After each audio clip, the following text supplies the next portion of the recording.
গীতা মাহাত্ম্য হল শ্রীমদ্ভগবদ্গীতা, যা হিন্দু ধর্মের অন্যতম পবিত্র গ্রন্থ। এর মাহাত্ম্য বা মহিমা বর্ণনা করে এমন সাহিত্য। গীতা মাহাত্ম্যের মূল উদ্দেশ্য হল পাঠকদের গীতা পড়ার গুরুত্ব এবং এর আধ্যাত্মিক ও নৈতিক মূল্যবোধ বোঝানো। এখানে গীতা মাহাত্ম্যের কিছু মূল পয়েন্ট উল্লেখ করা হলো।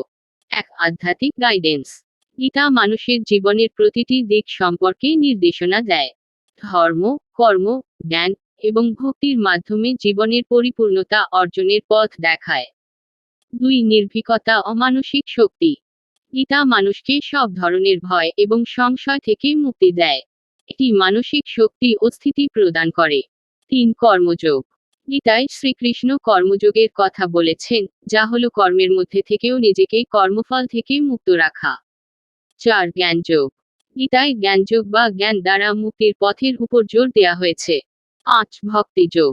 শ্রীকৃষ্ণের প্রতি ভক্তি এবং আত্মসমর্পণের মাধ্যমে জীবনের সর্বোচ্চ লক্ষ্য অর্জনের উপায় গীতায় বর্ণনা করা হয়েছে।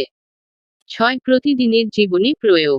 গীতার শ্লোকগুলি প্রায়ই প্রতিদিনের জীবনে বিভিন্ন সমস্যার সমাধান হিসাবে ব্যবহৃত হয়। গীতা মাহাত্ম্য সাধারণত শ্রীমদ্ভগবদ্গীতার বিভিন্ন অধ্যায়ের শেষে সংযোজিত হয়। এতে গীতার মহিমা এবং গীতা পাঠ ও শ্রবণের উপকারিতা সম্পর্কে আলোচনা করা হয়। শ্রীমদ্ভগবদ্গীতা মানব জীবনের বিভিন্ন সমস্যার সমাধানে এক অমূল্য রত্ন এবং এর মাহাত্ম্য বা মহিমা সর্বদাই যুগ যুগ ধরে মানুষের পথপ্রদর্শক হয়েছে।